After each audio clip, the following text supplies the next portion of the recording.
একটা মানুষ হাফেজ দেখলে কয় হাফেজ, কয় আমার বাড়ির মধ্যে কয় হাফেজ ঘুরতেছে, ঠিক কি চল্লা। একজন হাফেজ যে কি মনে করে? একজন হাফেজ মানে কি একটা কোরআন যায় হাইটা? আপনি হেফজ করেন না। একজন হাফেজকে হাসরের ময়দানে 10 জন গুনাহগার মানুষকে সাফায়াত করে তাকে জান্নাতে নেওয়ার অধিকার আল্লাহ পাক দিবেন। আপনি কি দিবেন? হাফেজ মানে কি? তারা সম্মান করেন, তারা শ্রদ্ধা করেন, কোরআনুল কারীমের কথা যে তাফসীর করেন তারা সম্মান করেন, তারা শ্রদ্ধা করেন। তাহলে কি হবে? আল্লাহ সমাজ আপনাকে সম্মান বাড়ায় দেবে। হয়তো কোরআনুল কারীমের তাফসীরের মাহফিল হবে, কোরআনুল কারীমের খাদেম যারা আছে তারাই মাহফিল হবে, জিকির হবে, কেরাত মাহফিল হবে ইনশাআল্লাহ তাআলা, ইসলামী সংস্কৃতি হবে, হামনাদ গজল হবে, একটা সংস্কৃতি। এইটুকু মানুষ আসবে, যুবকরা আসবে, আসা শুরু করবে। আলহামদুলিল্লাহ। মানিকগঞ্জের মরিদ যারা আছেন তারা স্কুল কলেজ ইউনিভার্সিটিতে যুবকদের মধ্যে তারা কাজ করা শুরু করেন। কলেজের ছাত্র, ইউনিভার্সিটির ছাত্র, স্কুলের ছাত্র তাদেরকে দাওয়াত দেন, দাওয়াত দেওয়া শুরু করে, তাদেরকে জিকিরের দাওয়াত, কোরআনের দাওয়াত, তেলাওয়াতের দাওয়াত, এই দাওয়াত দেওয়া আপনারা শুরু করে দেন। মাঠে ময়দানে নাইমা যান। আল্লাহু আকবার। বিশ্বস্তমনাকে এই দাওয়াত ও তাবলীগের কাজ আপনারা শুরু করে দেন। আলহামদুলিল্লাহ। কোরআনুল কারীমের এই দাওয়াত দিয়া, কোরআন কারীমের দাওয়াত দিলে বায়াতের দাওয়াত হয়ে যাবে, জিকিরের দাওয়াত হয়ে যাবে। কোরআন শরীফ ধরে ধরে বলবেন। আলেম ওলামারা কোরআনুল কারীমের দাওয়াত শুরু করে দেন। কোরআন শরীফ থেকে আয়াত দিয়া তাফসীর করলে তাই তো কথা কয়ে সারণ জানা। বাকির কিচ্ছা করবো কোন সময় আগে? আল্লাহ পাক আমাদেরকে যেন কবুল করে নেন। আমরা নিয়াত করছি কোরআনুল কারীমের খাদেম হবে ইনশাআল্লাহ তাআলা। খালি ওয়াজই কইলাম নাকি মানবেন? কোরআন খোলেন, কোরআন শরীফ খোলেন, তরজমা পড়া শুরু করেন। পীরে যদি কোরআন শরীফ তেলাওয়াত করে, তরজমা করে, আপনি কারা? আপনি কি? আপনি সকালে কোরআন শরীফ পড়েন, দুপুরের সুযোগ পেলে পড়েন, বিকালে পড়েন, রাত্রিতে পড়েন। খোলেন আপনি 15 পারা খোলেন, সূরা বনী ইসরাইল খোলেন, 5 পারাতে হামিম, সাজদা, সূরা ফুসসিলাত শুরু করেন ওখান থেকে, সূরা মুলক শুরু করেন ওখান থেকে। তার অনুবাদটা দেখেন, তার শানে নজরুলটা দেখেন, জ্ঞান ছুটবো। সূরা কাহাফ পড়েন, সূরা বনী ইসরাইল পড়েন, সূরা কাহাফ পড়েন, তহা পড়েন, তারপর আর কত সূরা সফ পড়েন, সফাত পড়েন, সূরা কাফ পড়েন, হুজরাত পড়েন, মায়দা পড়েন, আনাম পড়েন, আল বাকারা পড়েন, এরপর নিসা সূরা, আপনার সূরাতে নূর পড়েন। সূরা নূরের 35 নম্বর আয়াতটা পড়েন না, সারা জীবন সময় দিলাম যদি এই আয়াতের তাফসীর যদি করতে পারেন। সূরা নূরের 35 নম্বর আয়াতের তাফসীর যদি করতে পারেন কেউ, সারা জীবন সময় দিলাম। জান তাফসীর করেন, দেখেন ওটার মধ্যে আল্লাহ পাক বলছেন কি। আল্লাহ পাক কোন জায়গায় নিজের ক্ষমতার পরিচয় দিচ্ছেন, যোগ্যতার পরিচয় দিচ্ছেন, তার এইটুকুর মধ্যে আল্লাহ পাক তার স্বরূপের পরিচয় দিচ্ছেন। আল্লাহ সম্পর্কে মানুষ খালি এটা ওটা খালি কয়ে জানবার চাও, সূরা নূরের 35 নম্বর আয়াত পড়া। আল্লাহ নূরুস সামাওয়াতি ওয়াল আরদ মাসালু নূরিহি কামিশকাতিন ফিহা মিসবাহ আল মিসবাহ ফি জুজাজাতিন জুজাজাতু কাআন্নাহা কাওকাবুন দুররিয়্যুন ইউখাযু মিন শাজারাতিন মুবারাকাতিন যাইতুনাতিন লা শারকিয়াতিন ওয়ালা গারবিয়া ইয়াকাদু যাইতুহা ইউযি'ু ওয়ালাউ লাম তামসাসু নার নূরুন আলা নূরি ইয়াহদিল্লাহু লিনূরিহি মান ইয়াশা। তাফসীর করেন, বাংলাই পড়েন না, খালি অনুবাদটা করেন না। সারা জীবন চলে যাবে এই একটা সূরার এই আয়াতটা শুধু ভাবতে ভাবতে। গোটা কোরআন শরীফ তো বাকি। আল্লাহ পাক এমনি কি বলছেন, কুল্লা ইন ইসতামাতিল ইনসু ওয়াল জিন্নু আলা আন ইয়াতু বিমিসলি হাযাল কুরআনি লা ইয়াতু বিমিসলি ওয়ালাউ কানা বাযুহুম লিবাযিন যহিরা।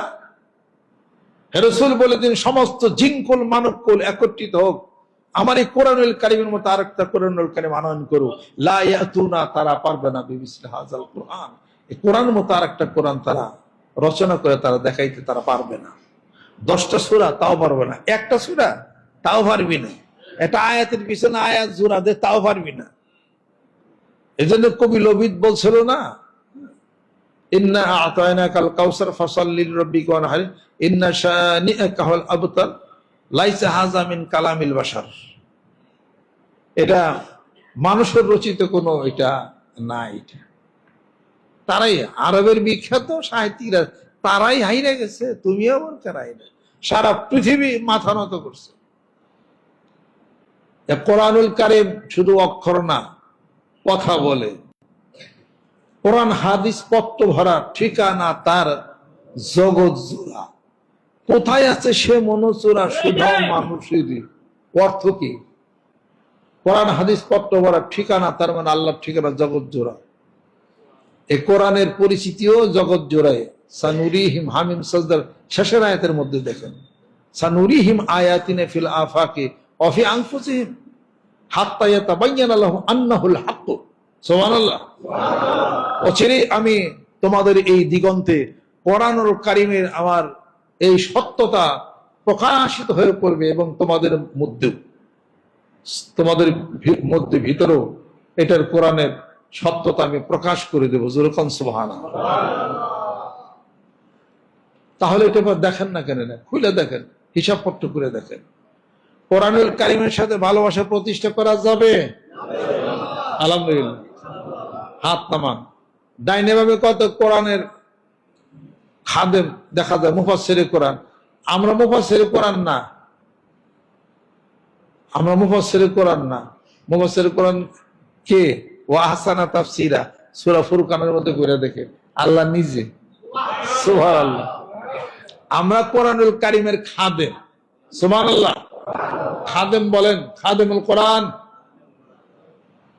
খাদেমুল কোরআন আমাদের মানিকগঞ্জ দরবার শরীফে আল্লাহ পাক মালাকে কিছু দিচ্ছেন, তারা কোরআনুল কারীমের এই বর্ণনার কথা বলে আপনাদেরকে সন্তুষ্ট করতে পারবেন আশা করি ইনশাআল্লাহ।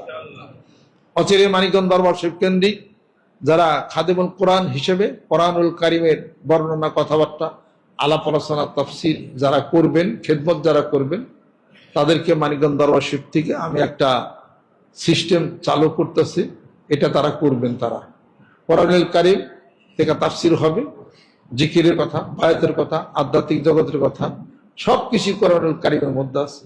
আমরা প্রতিষ্ঠা করেন, আমরা যে জিকির করি তা কোরআন দিয়ে সাবিত করেন, আমরা যে বায়াত করি কোরআন দিয়ে সাবিত করেন, আমরা যে রুহের আত্মার জগতে তাজকিয়া নফসের আত্মশুদ্ধির কথা বলি তা কোরআন দিয়ে সাবিত করেন। যাহা কিছু আছে কোরআনুল কারীমের মধ্যে ইতিহাস আছে। কোরআনুল কারীমের ওয়াজ করে তো সারা রাত ধরে সারতেই পারবেন না। কয় ঘন্টা ওয়াজ করবেন? বাহিরের কোনো কথাই তো আনার দরকার প্রয়োজন নয়, শুধু কোরআনুল কারীম দিয়েই তো সব কথা হয়ে যায়। সুবহানাল্লাহ। শুধু কোরআনুল কারীম দিই সারা দিনের কথাবার্তা সবই আপনি পারবেন। সেটা আরম্ভ হবে ইনশাআল্লাহ তাআলা। যারা করবেন আমাদের পক্ষ থেকে নির্বাচিত, তারা কোরআনুল কারীমের খাদেম হিসেবে, মুফাসসিরে কোরআন হিসেবে সারা বাংলাদেশে তারা দিবে। তাদেরকে নিয়ে যাবেন, ব্যবস্থা হবে সুন্দর। এরপরে কেরাত মাহফিল হবে, সুন্দর স্টেজ সাজাবেন, কেরাত মাহফিল হবে। কারণ বিদেশে দেখছি কোরআনুল কারীমের কেরাত মাহফিল হয়, আমরা সেটা করি না। কোরআনুল কারীমের প্রতি মানুষের মহব্বত, ভালোবাসা, এইগুলো একটা সংস্কৃতি, সবচেয়ে উপরের সংস্কৃতি। এই সংস্কৃতি যদি সমাজ আমরা প্রতিষ্ঠা করি, মানুষ আস্তে আস্তে আস্তে আস্তে আসবে। আলহামদুলিল্লাহ। এই ধরনের একটা উদ্যোগ নিয়ে সামনে আগাইতেছি। রাজি আছেন? আল্লাহ তুমি কবুল করে নাও, রহমত করে দাও, বরকত করে দাও। আত্মান একটা মানুষ হাফেজ দেখলে কয় হাফেজ, আমার বাড়ির কয় হাফেজ ঘুরতেছে, ঠিকই চল্লা। একজন হাফেজ কি মনে করে? একজন হাফেজ মানে কি একটা কোরআন যায় হাইটা? আপনি হেফজ করেন না। একজন হাফেজকে হাসরের ময়দানে 10 জন গুনাহগার মানুষকে শাফায়াত করে তাকে জান্নাতে নেওয়ার অধিকার আল্লাহ পাক দিবেন। আপনি কি দিবেন? হাফেজ মানে কি? তারা সম্মান করেন, তারা শ্রদ্ধা করেন। কোরআনুল কারীমের কথা যে তাফসীর করেন, তারা সম্মান করেন, তারা শ্রদ্ধা করেন। তাহলে কি হবে? আল্লাহ সমাজ আপনাকে সম্মান বাড়ায় দেবে। হয়তো কোরআনুল কারীমের তাফসীরের মাহফিল হবে, কোরআনুল কারীমের খাদেম যারা আছে তারাই মাহফিল হবে, জিকির হবে, কেরাত মাহফিল হবে ইনশাআল্লাহ তাআলা। ইসলামের সংস্কৃতি হবে, হামনাদ গজল হবে, একটা সংস্কৃতি। এইটুকু মানুষ আসবে, যুবকরা আসবে, আসা শুরু করবে। আলহামদুলিল্লাহ। মানিকগঞ্জের মুরিদ যারা আছেন তারা স্কুল, কলেজ, ইউনিভার্সিটির যুবকদের মধ্যে তারা কাজ করা শুরু করেন।